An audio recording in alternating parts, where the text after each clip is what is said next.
Hi, and welcome to Chapter 7. Today we're going to be talking about business unit strategies. So these are the business strategies, of course, drill down more towards the business unit. And some companies, as you know, have many business units, and some companies may only have one business unit. But each business unit is going to have their own unique mission, set of competitors, and operate in could be the same or a different industry as other business units in the parent company.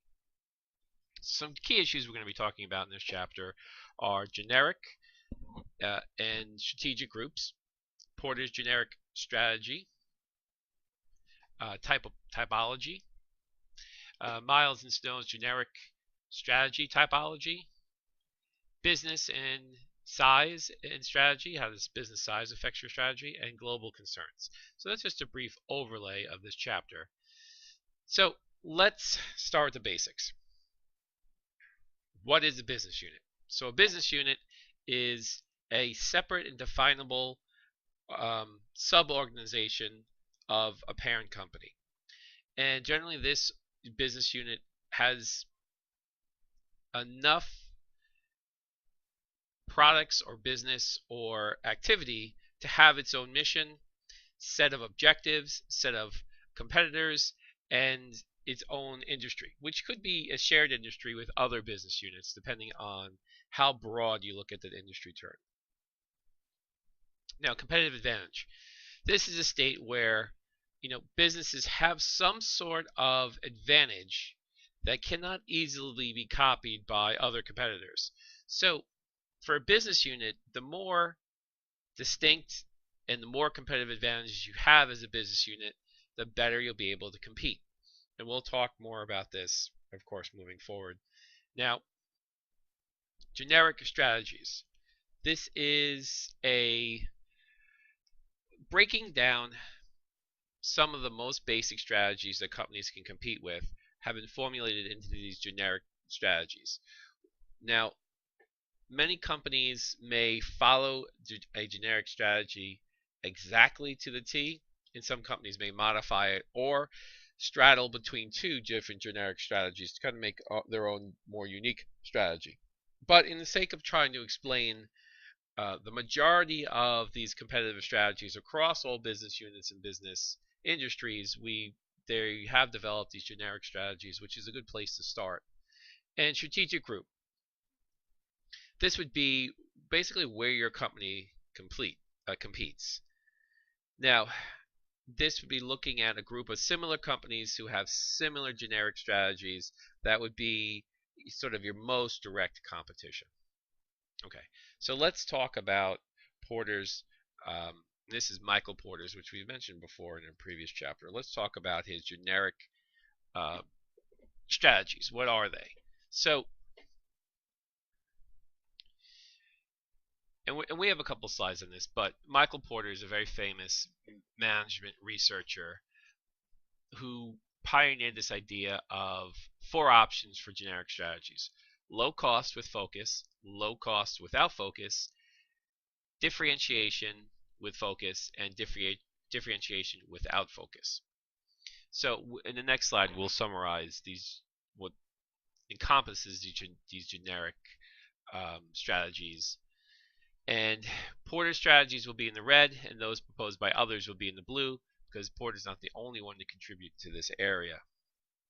So here, if we look at this matrix here, we see that emphasis on market or niche. So entire market, of course, is what you're thinking, whole entire market, like say the magazine market, and niche would be some subset of that market, sort of like people who want to read magazines about cars or motorcycles or cats. Those would be a niche area of an entire market.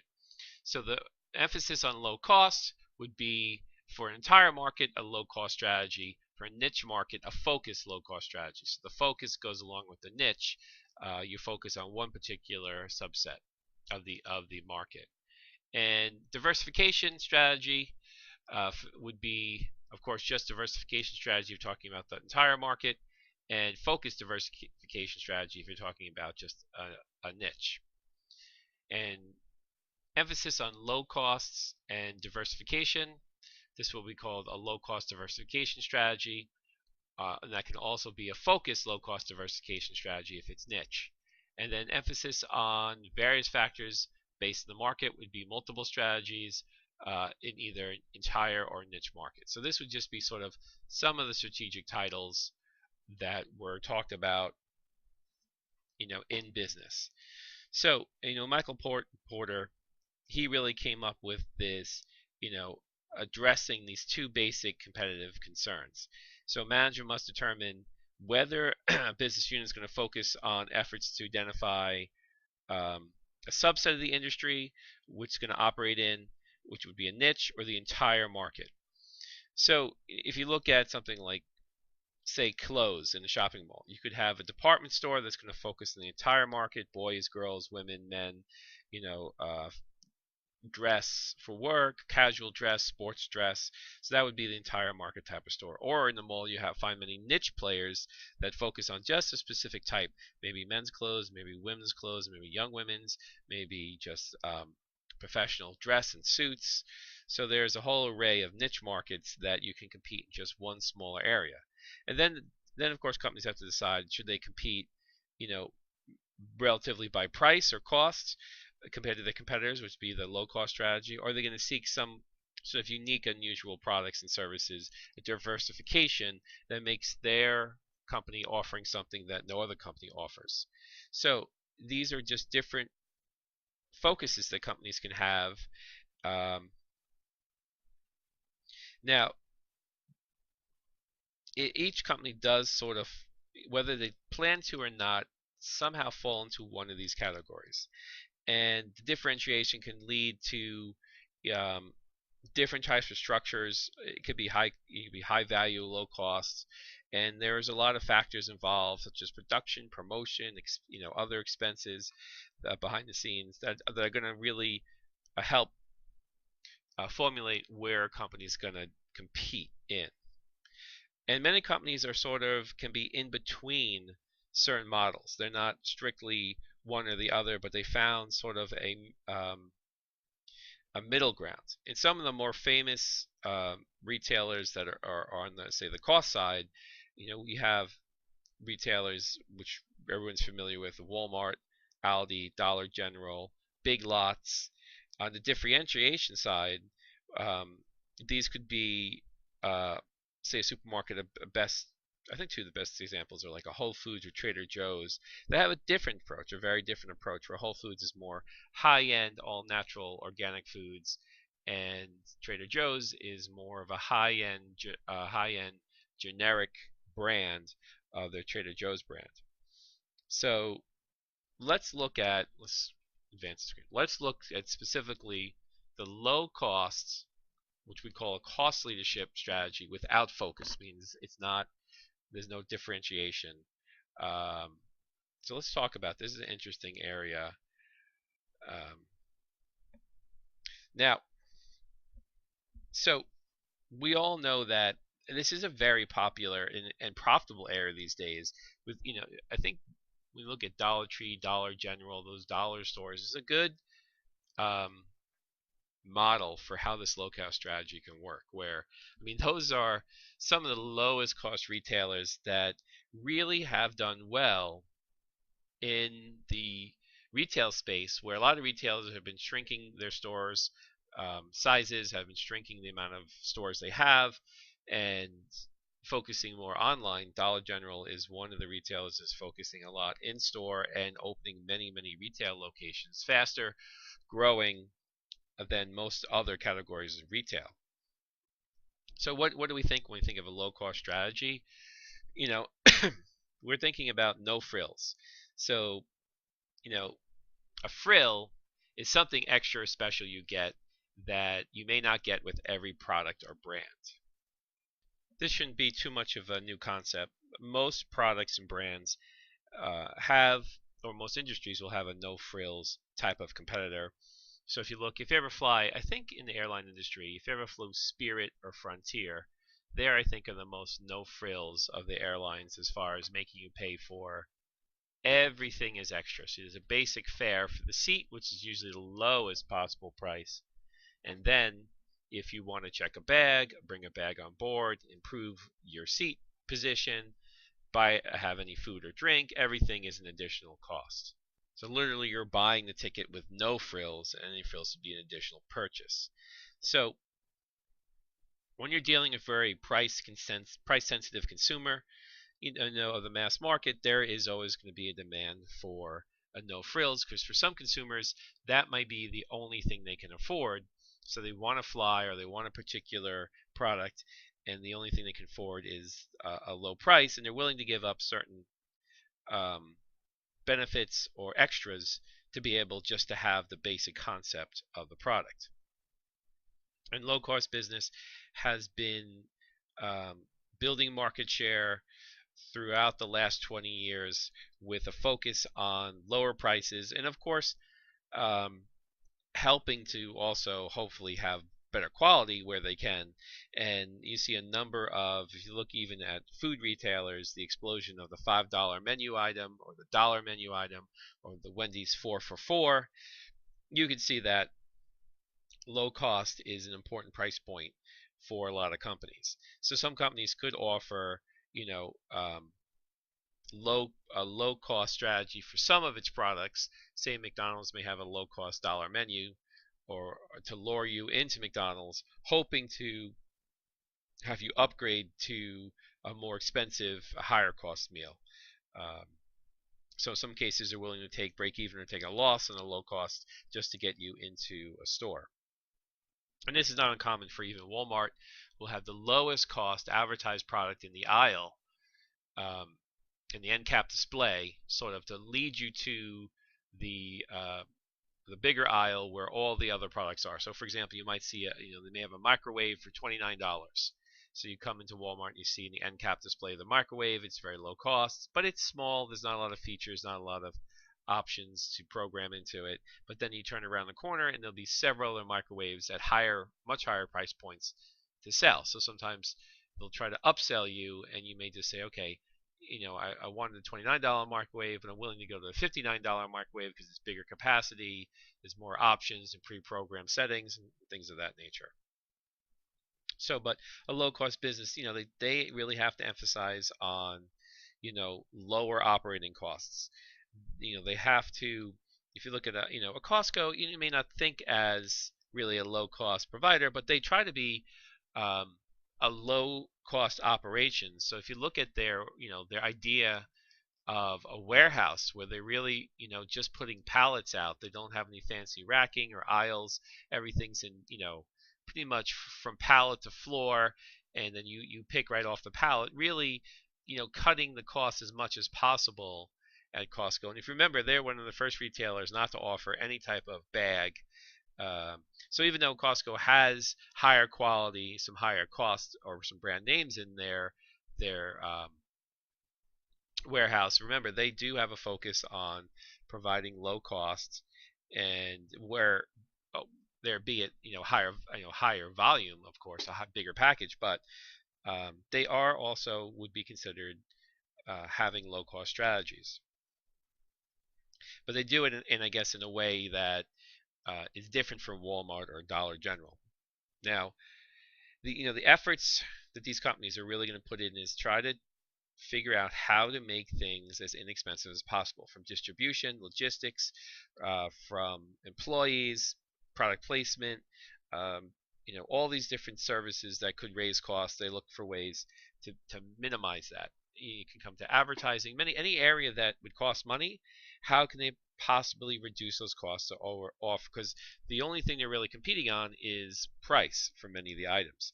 So this would involve businesses looking to outsource, offshore, to reduce costs. Businesses trying to get, maybe a vertical integration to reduce some costs, and do whatever they can to minimize the cost structure of the business so they can offer the lowest prices possible, because that's how you win and how you become a cost leader. So outsourcing, especially to outsourcing, offshoring, or even importing from low-cost countries like Bangladesh and Vietnam and China, is a way to help keep your prices lower and keep your customer base happy.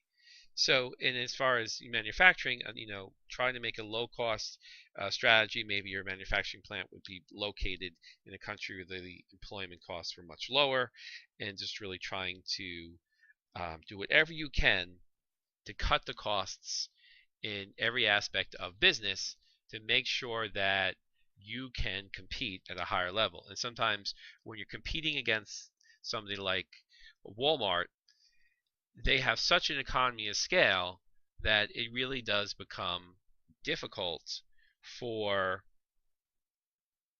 you to compete against if you're a smaller player. So economy sometimes getting the bigger you are, the more you can utilize your economies of scale. Like we learned from previous chapters, Walmart can put pressure on its suppliers to lower costs. And they can say, listen, we want to use you as to sell socks, but this is the price point we're willing to pay for the socks. Or famously, when Walmart put price points out there for Rubbermaid, for the garbage cans and all Rubbermaid's products, they gave these are the price points we want, and Rubbermaid just said we simply cannot meet those. And Rubbermaid basically was thrown out of Walmart because they refused to meet their cost points, so that Walmart could be the lowest cost provider, and they went to another provider of those plastic products. So, there really is an effort on all fronts, and size does matter in this area. And if you become, former large players like Toys R Us was a large player in the toy market, of course. They have been shrinking their size of their market share as Walmart and Amazon and places like Best Buy and Kohl's have been picking at their customer base with offering lower and lower discounts on their prices, to the point where, of course, Toys R Us had to go bankrupt because they just could not compete. And even established companies like Coke and Pepsi can be vulnerable to a low-cost provider, where they just, you could be in a market where Coke and Pepsi, it's not a low-cost product. It's a premium soda, but they will have to some markets give up market share to a lower cost provider. So in the United States market, it may be store brands, the ShopRite, Stop and Shop brand of soda that would compete, which would be the low cost that would compete against the Coke or Pepsi. And in some cases that, you know, there is a stigma for buying some of these no frills store brand products where they're perceived as lower quality, and that has hurt some of these no frill products of the store brands. And that's why the pioneering efforts of Trader Joe's and also Costco with their Kirkland brand to make a store brand that's going to represent the same or higher quality. And one of the ways now, Trader Joe's is not a low-cost provider. Aldi's, which is a sister company of Trader Joe's, is really the low-cost provider. But Trader Joe's was able to contact more premium manufacturers to make their products. So when you buy a Trader Joe's ice cream, it may be more similar to Haagen-Dazs than to, say, Edie's. So they were able to turn that paradigm around and offer a higher quality product at a more moderate price, not a low cost. So Trader Joe's has a more unique strategy, maybe one of those companies that's sort of between these models of how they focus. So they're somewhere between a focused low-cost strategy and a premium brand, and also so they have a just really unique experience that is something you can't get at other supermarkets, because they really aren't sticking to one of these four major types of strategies, which helps set them apart and make them a little bit more unique. And uniqueness is good. So that's why we do have a focused low-cost strategy, which is when we say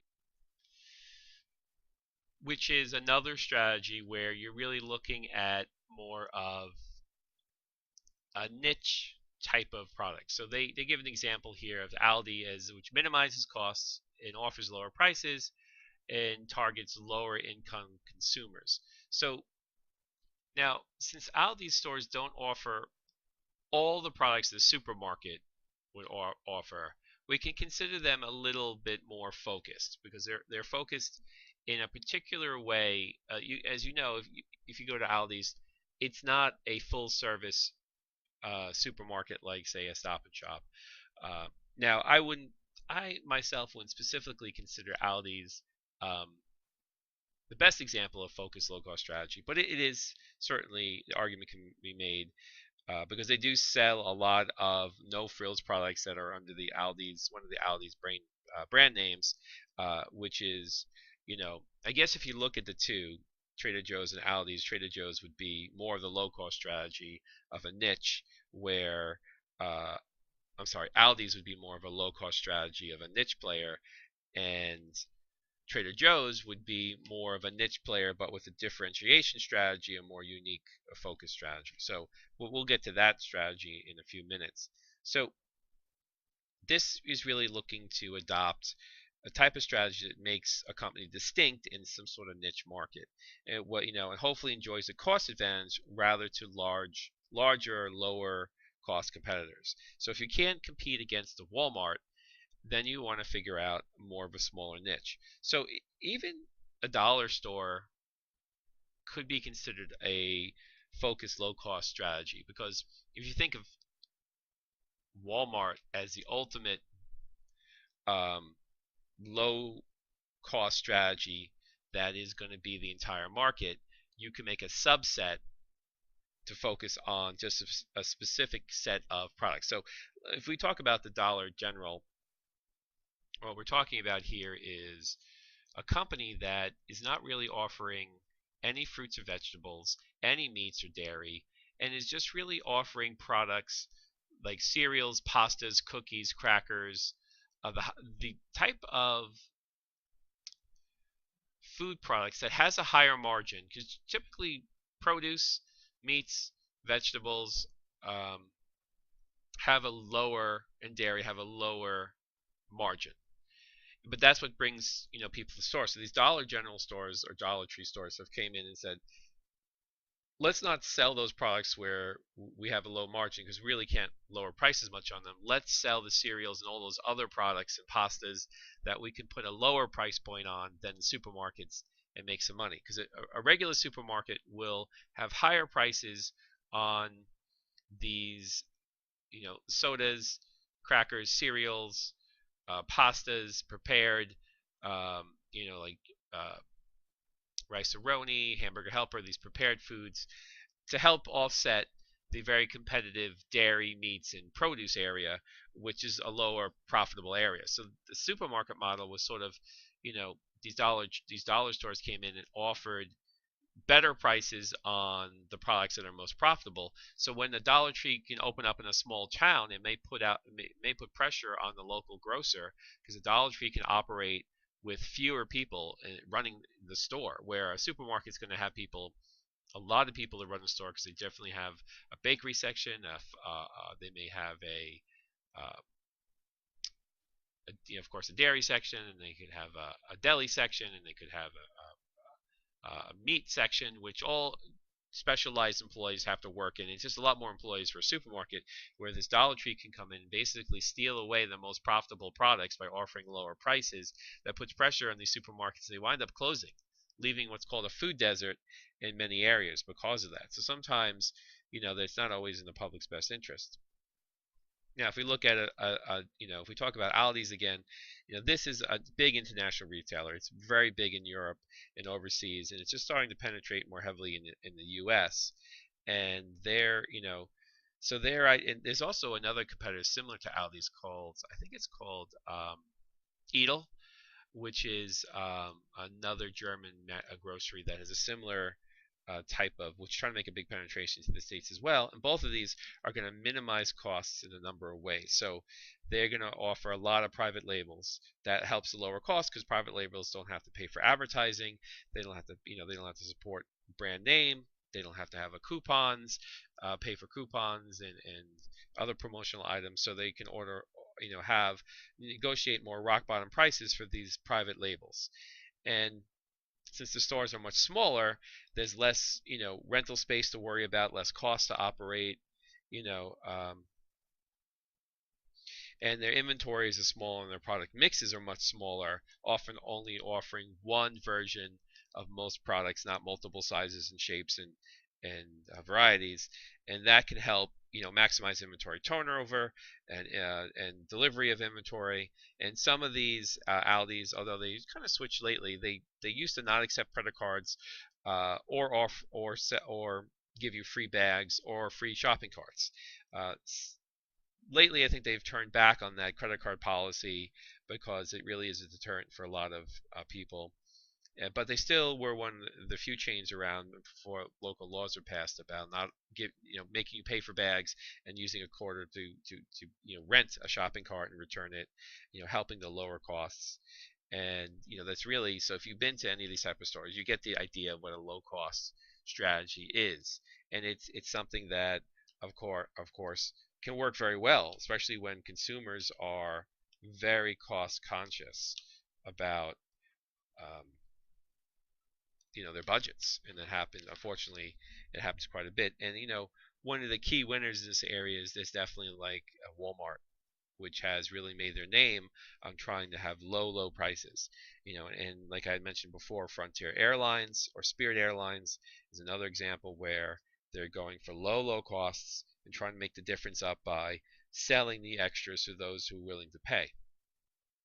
Now let's move over to a um, differentiation strategy without focus. So when we say without focus, we mean the general market orientation where they're going to service an entire market or industry. So now differentiation is really some kind of distinguishing features or ideas to help them set themselves apart for competitors. So this is something that what is something that this store or product or company has bring to the market that no other competitor really has.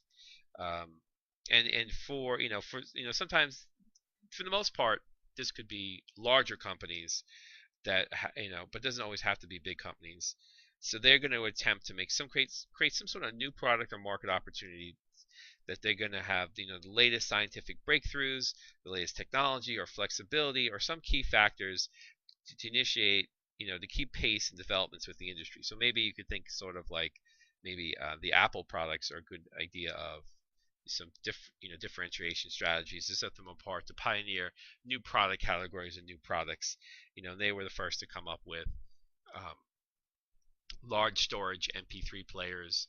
Um, they come up with iPads, iPhones, which were a very different spin on those current products. I mean, iPhone is there were phones out before, sure, but iPhone was really distinct. And then iPad, they kind of pioneered the market of the tablets.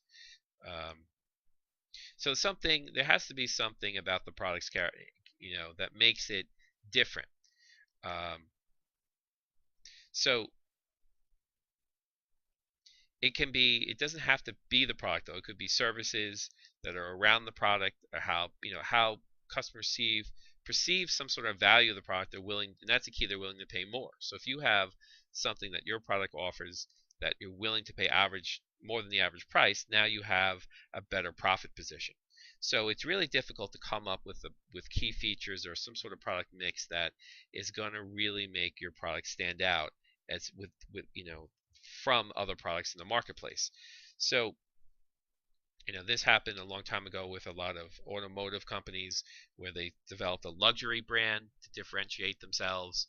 Or Chrysler was the first to come out with a minivan to be a type of car that wasn't being built or serviced before. Um, some airlines have tried to think of new ways to differentiate themselves. So JetBlue tried to have higher end snacks and internet service, where other companies like Delta tried to pioneer more interesting meals for purchase. So there are a lot of different factors in there. Now, when it comes, another factor could be the speed of service, how fast you can get your products. So, McDonald's helped pioneer the drive-through and the speed of service. Also, Starbucks is trying to compete more on a higher service level, where oftentimes they are encouraged to try to get to know the regular employees, call them by name, and just develop a overall better experience. But they sometimes do sacrifice speed for a higher quality product that they can offer that you may not be able to get in other coffee shops, where other coffee shops may really emphasize the speed at which they get your order to you. So these are different things that would really set them apart. Now, Domino's is one of the first pizza companies really to focus on delivery and the aspect of delivery where majority of their sales are delivery, and they had that pioneering aspect where they had the we get it to you in 30 minutes or less, or it's free, which they had to retract that advertisement because they got into a lawsuit where a driver got into an accident, and he argued that because of this free policy that he was rushing, and it caused him to drive unsafely because the financial pressure, if he was not able to deliver it on time. Now, so you can look in a lot of industries where a player comes in and really shakes things up with a different type of service. Best Buy was the first really large electronics company that that helped to bury Radio Shack and Circuit City. Amazon, of course, pioneered the online sales market, and so this, sometimes what's difficult about this strategy is that you always have to be one step ahead of your competition. If you look at, Apple certainly has fallen behind in its differentiation of its products, and now there's a lot of similar types of products to Apple's products, and they haven't really been able to leap out ahead with their new technology and research like they've done in the past. But you could see, if you go all the way back to BlackBerry, the first sort of phone with a keypad to make messaging and texting more the mainstay of the phone, this company, was the big company before Apple and Android came along. And once Apple and Android leapfrogged them in technology and making phones that, of course, consumers liked the differentiation between the Apple phone and the Android, BlackBerry soon fell behind very quickly and had to become some sort of niche player, to be able to survive and turn their business around to some other area, because you can be on top in this area and quickly be turned around based on your lack of understanding what the market wants next. So a big change in, say, fast food area is that we're all used to the traditional fast food restaurants, McDonald's, Burger King, Wendy's, things of that nature, but their race to the bottom of prices had led to much poorer qualities. And I remember that when I was younger, the food at some of these fast food places really was a lot higher quality, and because they had to try to cut costs and compete on price, the quality of their ingredients and the size of their products and their, I remember that, even the oil McDonald's used to fry their French fries in was a lot better than what they're currently using today. And oftentimes, you go to some of these fast food places, and I just can taste that the oil has been reused too many times. It just gives a bad flavor to the food. So people really kind of getting fed up with just a very unhealthy and poor quality of some of these lower end fast food places, which opened up the ability for some companies to re-engineer, rethink, differentiate themselves, and offer a higher level of food in this more fast food area, which developed into a whole differentiation of fast casual. And you can put your Shake Shack, your Chipotle Mexican grill, Panera Bread into this fast casual category where these are restaurants that are serving. I mean, Shake Shack is a good example of a restaurant that serves restaurant quality food or higher end restaurant quality food in a fast food environment. So Shake Shack, is run by a restaurateur from Manhattan that puts in restaurant quality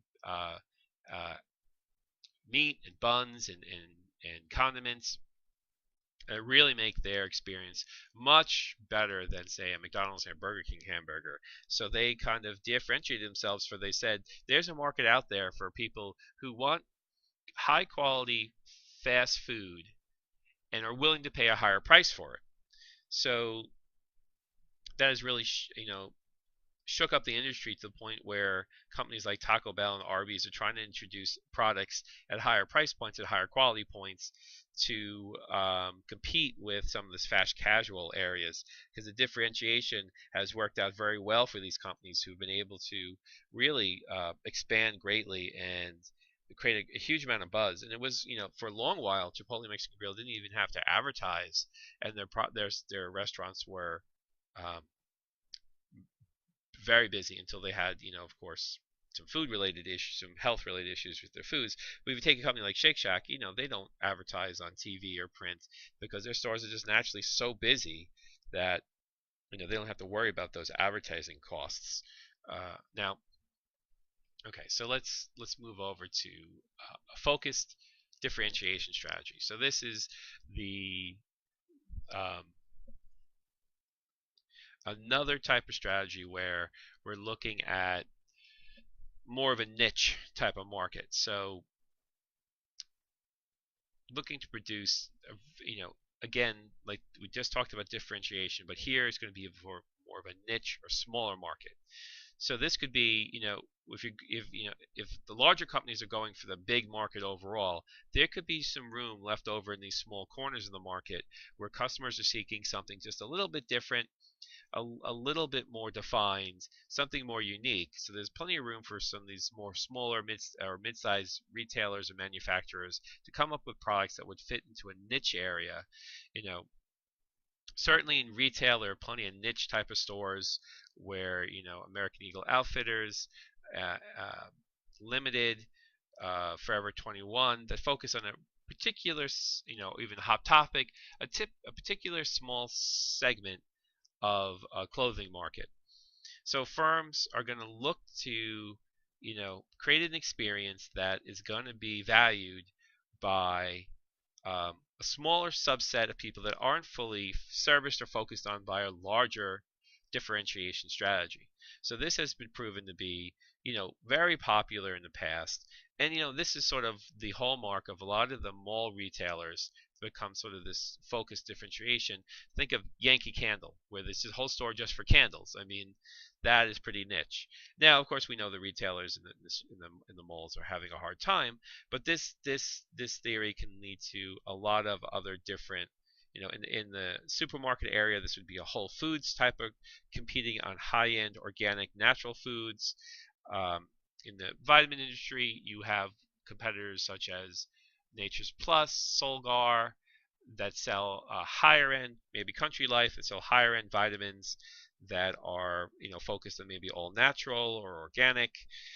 So there are, companies that are willing to, there are companies that are willing to focus in the niche area if there's a significant group of customers that are willing to seek out and value and pay more for these niche products. And for every McDonald's, there are smaller restaurant chains like In-N-Out Burger that are going to fill a more particular niche type of products. And they're really specifically looking for consumers who are willing to pay a higher price to get this different or unique spin on a product that fits their needs best. Okay, so now we could talk about the sort of the last strategy we're going to talk about here is we are going to talk about the low-cost differentiation strategy. So in this strategy, of course, this is going to be a combination strategy again, and we're going to try to pursue the low-cost aspect and then put a differentiation spin on it. Something where I would think something like a Trader Joe's could kind of fit in here, where their prices aren't, I wouldn't say they have the highest prices, but they definitely have more unique products and mix of products in that store. Things that you would not normally see in a supermarket. There are plenty of items that they sell that I don't normally see in a supermarket that are unique to Trader Joe's. And they do a really good job of trying to source and find these types of items. So you want to, offer and the reason many of the products at Trader Joe's can be at a lower cost is because they're private labels. And that's like the term that these companies prefer. They don't prefer no frills. They want to call it private label because it sounds a little classier. So you want to set out something unique about your store, but you want to do it in a way that is the lowest cost possible. And certainly when you have a supermarket the size of Trader Joe's, which is usually 1/8 the size of traditional supermarkets, there's a lot less of rent and utilities you have to pay, the smaller your space. And then some consumers value the ability to go through the entire store very quickly to get the items you need. So that's one of the reasons I value Trader Joe's, is that I can go in there and I can walk through the store very quickly and pick up the items I need. And also, I've noticed that Trader Joe's has a better emphasis on checkout, where they do have a lot of checkout people, and they speed you through the checkout pretty quickly. Where in some supermarkets, I've noticed I've had a particular problem with Stop and Shop, where they have just, if you're going there later at night, they have just one cashier, and either you wait on that line with people with huge carts in front of you, or you have to go to the self-checkout. And not everybody likes to do the self-checkout because those scanners are terrible compared to the scanners that they have in the regular checkout lines. It just, you have to, some cases I'm sitting there for a minute or two just trying to get to scan the product, which is very frustrating. So anyway, we could also look at McDonald's as an example, because they're a very big company that does focus on lower costs, but tries to have some sort of uniqueness about them, whether it's their cartoon-like characters, Ronald McDonald, the Hamburglar, uh, or it's the friendlier service, or the clean aspect, or the uniformity of the food. So whatever McDonald's you go to, it's going to be very similar. This definitely helped to really give McDonald's a boost in the market, because they were offering something, at one particular time that was a low cost and more unique experience. Although a lot of companies have copied them, they certainly pioneered this, and in the industry, there's a lot of different pressures and a lot of different things come up, and a big change in the industry lately is people looking for things that are fresher, organic, and healthier to eat, healthier choices that a lot of the fast foods are struggling to figure out. Now when it comes to coffee, you have companies like Starbucks, which I think is, I wouldn't say fits this category perfectly. I think Starbucks is a more higher cost.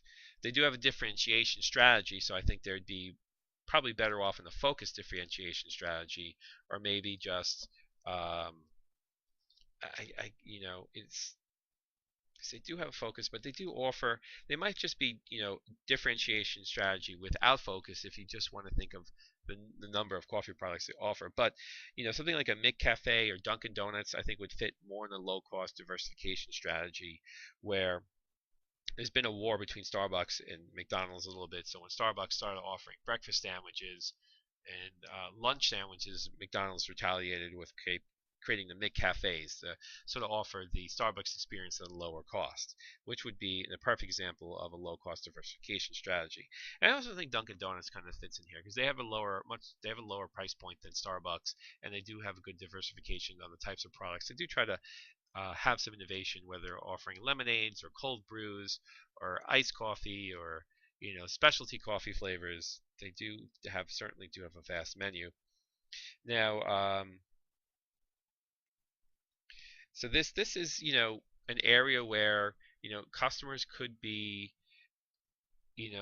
cost conscious, of course, but they also want, or are attracted to, a more niche strategy where it doesn't have to be the lowest cost provider, but it has to be of some sort of value to them, that so you're getting those customers who want it both ways, want the best of both worlds. They want a very niche experience to satisfy their unique demands and tastes, but they also want it at a lower cost, which is something smaller companies might be a little bit more uniquely have a unique ability to do.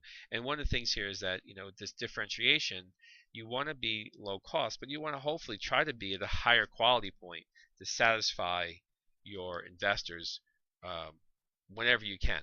And it can be, it's a difficult, business is hard, business is difficult, and it's hard to please everybody and bring everybody to your business to have the most profitable business.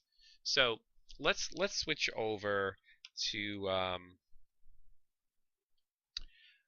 let's talk about 5 ways a business can pursue a low-cost diversification strategy. So one way is commitment to quality. So you could be low cost, but you could be of higher quality. I think Trader Joe's fits this pretty well, where you have a commitment to quality that your products are going to be, you're not going to sacrifice the quality of your product just to have a lower cost. So you're going to reduce costs where you can, but you're going to maintain or build the quality reputation of your products. So this is something that customers really appreciate. They really appreciate the ability to, and I think Costco does this to a certain extent, where they have some lower price points in their products, and they're able to do that through having a lower cost structure of their warehouses and offer, they'll generally offer one size, so it's less products or SKUs that they have to order, and they, because of the size of the product, they can offer it at a much better price. And they also work hard, the Kirkland private label, to deal with, or to offer brand names at the Kirkland name at a much lower price. So you're getting the same quality of Advil, but in a Kirkland generic. And being successful in this area, it means that you can improve your economies of scale, like Costco has done, to really offer the highest quality at lower prices. So quality is a really good way to make this strategy work. Okay, so you could focus also more so on low costs. So trying to be that low cost position, and you may say that you would match or beat any competitor's price. So this is another unique area, and it's something where you've seen that companies have that motto where we'll match any price or beat it, and it's really just trying to say that we want to be known. We want you to think of us when it comes to the lowest price possible, and sometimes they may have to sacrifice quality or of their service, because it could be the same exact product, but how do they sell it for a lower price? Well, it might be the aesthetics of their store, it might be the location of their store. For example, for a long time, Costco's secret is that they located their stores in areas that were less desirable retail areas, maybe industrial areas, or off the main road, to try to get a lower rent, lower cost of their retail space to offer a lower price. 3, process innovations. So this is a wonderful area. If you can innovate the way your company is going to do something to hopefully lower costs, this is going to be a way to really set yourself apart. So if you figure out, sort of like Dell is a good example here, where they really had a process innovation where they're making their computer products in a just-in-time, low inventory, high personalization, high configuration. So they're offering a highly configured PC at a low price through their process innovations of how they purchased, inventoried, and manufactured their products. Would be a really good example of how you can do this process innovation, of figuring out a way. And I think the ultimate idea is also the Henry Ford manufacturing line, where they figure out a better way, a cheaper way to manufacture, to offer a traditionally expensive product at a lower price. So this process innovation is just some way of being able to make or distribute the product at a much lower cost without sacrificing the uniqueness or the quality of the product. And if you can do that, which is very difficult to do, but if you can do that, then you're able to really leapfrog over the competitors. And for a while, Dell was very superior at this, but then the competitors quickly caught on and were able to catch up. Similar in the automotive industry, Toyota had a very highly evolved process for auto manufacturing and inventory, and just-in-time inventory, that gave them a real advantage. But other automotive companies were able to copy and compete at that level as well. Now, product innovations is another area. Somehow making a product that is some sort of innovation that other companies don't have. So if you look at garbage bags, you look at Glad, they engineered some technologies to make their bags stronger, stretchier, combat odors. They had I know that they formed a strategic alliance sort of with Febreze. I think they're two separate companies, to include Febreze in their garbage bags to help control odor, to have it where these bags would stretch and not rip, and so try to making a higher quality product innovations in their garbage. Something as plain as garbage bags, you wouldn't think there's room for product innovation, but Glad came up with some product innovations to help them maintain their higher prices. Just like Philip Morris did something similar with cigarettes by offering the first low tar cigarette, by offering filters, giving, making these product innovations that only sometimes helps to make the products production of the products cheaper, as well as giving consumers something that they want. If you look at Tide Pods, they engineered a way to make the proportion and make it less messy and easier to put laundry detergent into your put a proper amount of laundry detergent into your washing machine without having to worry about liquids or measuring cups and things of that nature. Now, if we could just stop kids from eating them on YouTube, everything would be great with that product.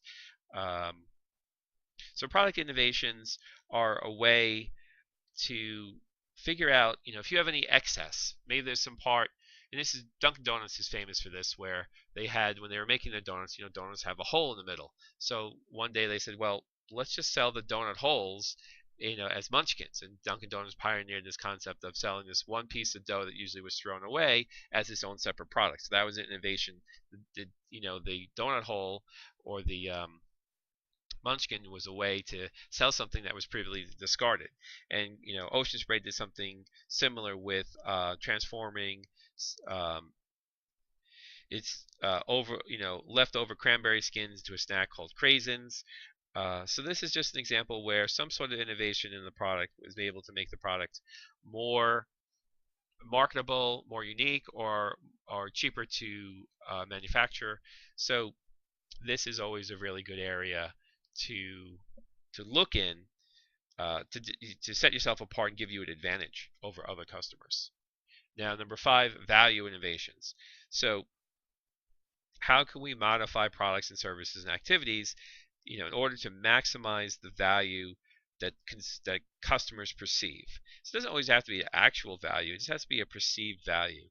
So increasing this overall value concept is having to come up with some sort of value innovation. And this is, when the automobile industry, maybe, you have Toyota creating a Prius for, extreme value in fuel economy, where, or you could have, a new type of packaging. When they came out with some certain packaging now have resealable elements to them. So if you ever buy rice or different packages, you have the ability to open the package, use a portion of it, and reseal the package with sort of like it has like a zip bag incorporated into it, or some sort of aspect where the product gives you something that the competitors don't have, some sort of value. It could be a way that it's packaged, it could be an additional benefit or feature of it, but trying to create some sort of value that's going to hopefully reduce costs but increase value at the same time. And say for something like even something simple as Poland Spring water bottles, they recently, and they took out 30% of the plastic they used to make the water bottle, which they spun off as, we're more environmentally concerned now, we're using less plastic, but it's also lower cost. They redesigned the contouring of the bottle to make it easier to hold, easier to open. They re-engineered the packaging to remove some cardboard, and they're able to lower the costs and weight of producing their bottled water, and at the same time spin it off as a value to customers, saying that we're more environmentally friendly now. So that would be an example of a value innovation as our last example there. So let's move over to focus, low-cost diversification strategy. So what would this type of be? This would be, we want to produce highly unique, differentiated products or services for some sort of specialty need for a select group of customers, and at the same time keeping costs low. So this is a hard, tall order to do. So how do we really make a really focused product in a niche environment that we can do in economies of scale, and have some sort of opportunity that make some structural or some sort of innovation in the product that we could kind of service a lower cost point for a more niche market. And one of the areas that you could do this is maybe in more ethnic foods or cuisines, some sort of approach where you're going to offer products that are typically not offered in U.S. supermarkets to local communities. That I know that you could do this. Say there are grocery markets that specialize in Asian foods and Latino foods that are targeted to a particular niche audience. They're also, and a lot of them offer lower cost options or price points. Um, so there are unique ways to go where we're going to have a new innovation or pioneering a new system. You know, sort of as the textbooks will point out, cars to go, which would be a car, or a zip car even, which is more in our local area, which is a small car that you could reserve on demand. It's sort of like in between leasing a car and renting a car, maybe closer to renting a car, but here you can just sort of pick the car up on the street, use it for a couple hours, and return it to any location, and have a much lower price point than a rent-a-car, and certainly than a lease, and then a much higher value for people who just temporarily need a car for a couple of hours and don't want to really rent a car at the extreme cost for multiple days. So that's another area. So what about companies? A lot of companies will perform what's called multiple strategies. So, and this is, I think, common for a lot of companies where they're going to pursue simultaneously many different strategies and combinations of strategies to try and get as much profits or price points or as much demand as possible for their products. And a good example are, say, an airline. So an airline has, and this used to be just unique of international travel, but now domestic travel has first class options, they have business travel options, and they have coach or economy class, which they may call it. So this way, on one plane, we can service all these different groups of people, and some people are willing to pay more to have a premium seat, a more comfortable seat with more room, better service. Or many others are perfectly happy sitting in a coach seat, paying less for that seat and getting less legroom and less frills just for saving money. So it's a way that an airline can really focus on all the demands of their customers, really have a differentiated service and comfort focused in premium or first class, than maybe a less intense, less costly business class, and then even a coach class for people who just want to get away, as Southwest would say. And what's really surprises me is that that first class, if you fly first class internationally, you could, the ticket price can go from $1,000 to $5,000 or $10,000, and I really don't see how that experience in first class is 10 times the value of a coach seat. It seems more like 2.5 times the value. So I think there's a real room for an airline there to make a first class that might be 2 or 3 times the coach price or economy price that can offer the same level of service.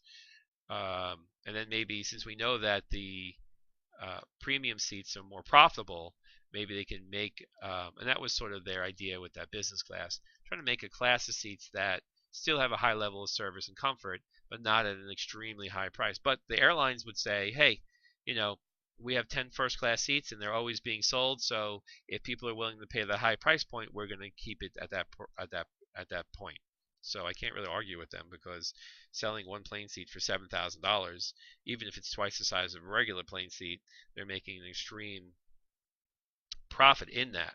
So there are many companies that will try to focus on serving all those areas. And some restaurants will do this too, where they have a lower cost price point and then they have much higher cost price points on their menu to try to accommodate all budgets that would come into the restaurant.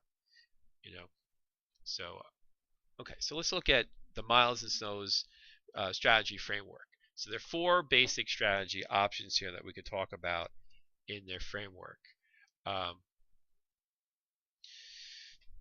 So before we talk about that, hold on. Let's talk about a first mover advantage, which is who is the first to come to market with a particular new design or a new product. Is it going to be a really strong advantage? You get a chance to develop your brand name, associate your product name with that product.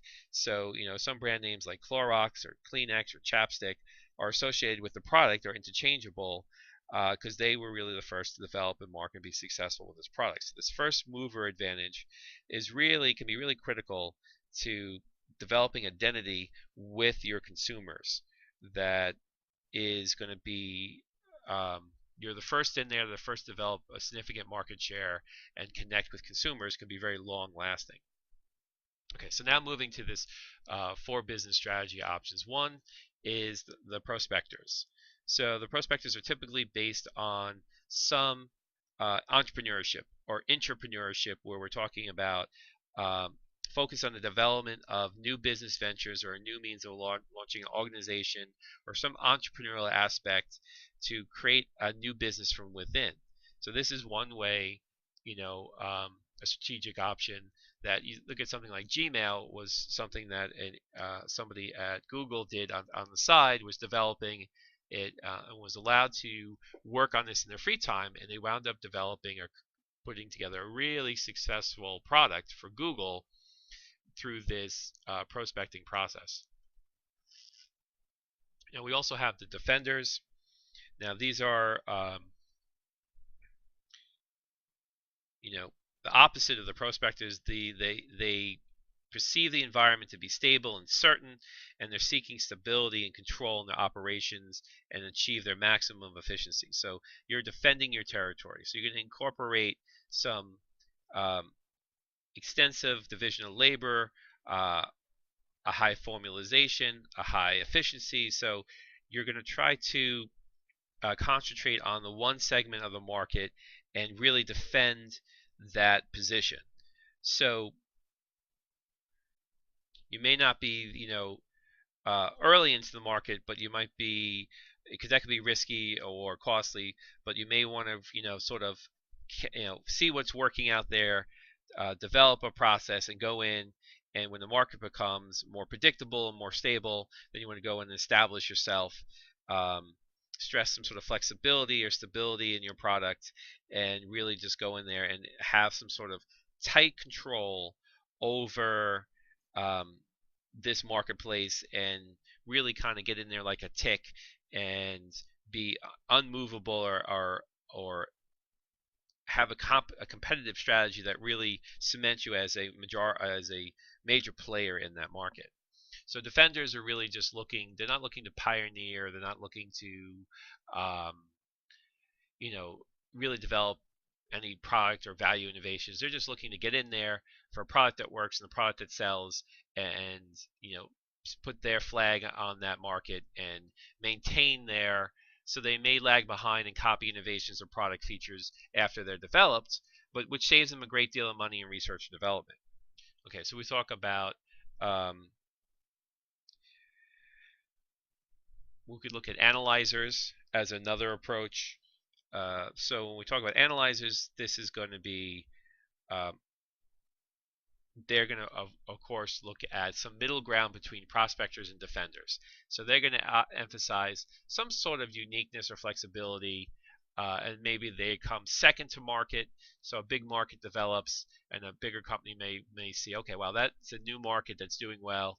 Let's move in there with our own sort of copycat brand, but we'll put our own particular spin on it, or our own particular idea. So it could be something like the Samsung phone or the Samsung tablet, where after Apple really proven that this type of phone or tablet was going to sell well in the marketplace, they came in as an analyzer and said, okay, hey, let's set our flag up in this area, but we're going to be we'll try to develop our own uniqueness or flexibility to be a competitor. And then lastly, we have reactors, which they're just going to react to what's out there. So they're going to respond to how, what other companies have done to change their marketplace. So they're going to look to see, okay, this new innovation, this new product, this new way of doing things is working. We're going to react, and we're going to try to, copy. But since, you're not really a pioneer, there's going to be some lack of consistency here, and often reactors perform poorly because they're really lagging the market. They're behind on innovations, and they're behind on, they're coming late to the game, as you would say. Okay. So let's go right to business size and strategy. So we know that businesses come in different shapes and sizes. Small businesses are going to enjoy the advantages of speed, flexibility, low costs to initiate an investment or get into a business. So small businesses have lower overheads, lower amounts of employees. They're just more flexible and nimble. Where larger businesses, think like the Titanic, they can enjoy big benefits of economies of scale, but it's very slow for them to turn or change their course, and there's a lot of people and overhead to maintain.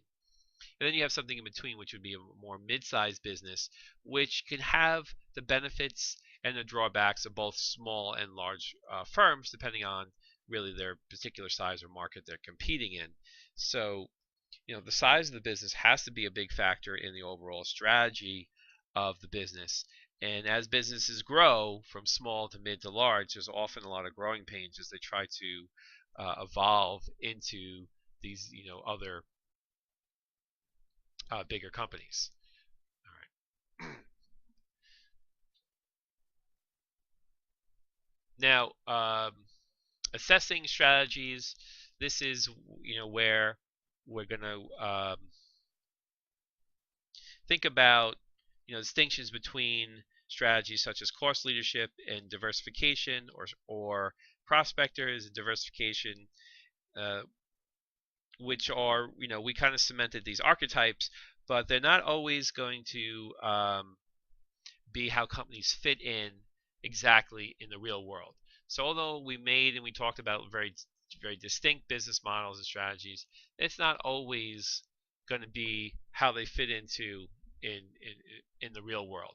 So in the real world, they're going to be shades of gray, and companies are going to be all over the map when it comes to focus, non-focus, low cost, high cost diversification. So you can kind of actually map out the companies you could plot the companies on a chart to show how they would fall in some sort of matrix of this. So when you have all these different companies, sometimes it's helpful to plot a chart to assess their strategies and to see where they would fit. I'm going to see if I can find an example. Hold on a second. Here's sort of a similar idea. We have price and quality and graphic coverage, so we could put a sort of a strategic map of this fast casual. We have Chipotle, Panera Bread, Chili's, Applebee's. We could do one on price, low to high quality, graphic coverage again on say retailers.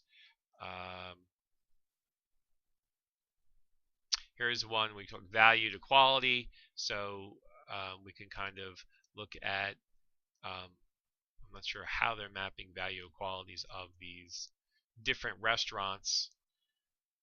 These are certainly just some examples of retail change, price quality over geographic coverage. And there's a lot of different strategic groups. I just did an image search on Google where you can kind of see how you want to map.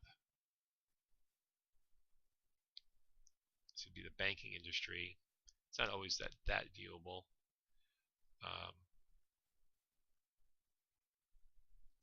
But this is the general idea of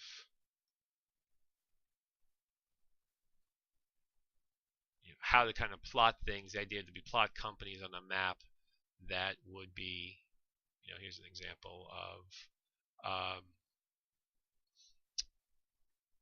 if we're looking at, I guess, computer brands here, and power users all the way to the fast forward youngsters, mass consumption.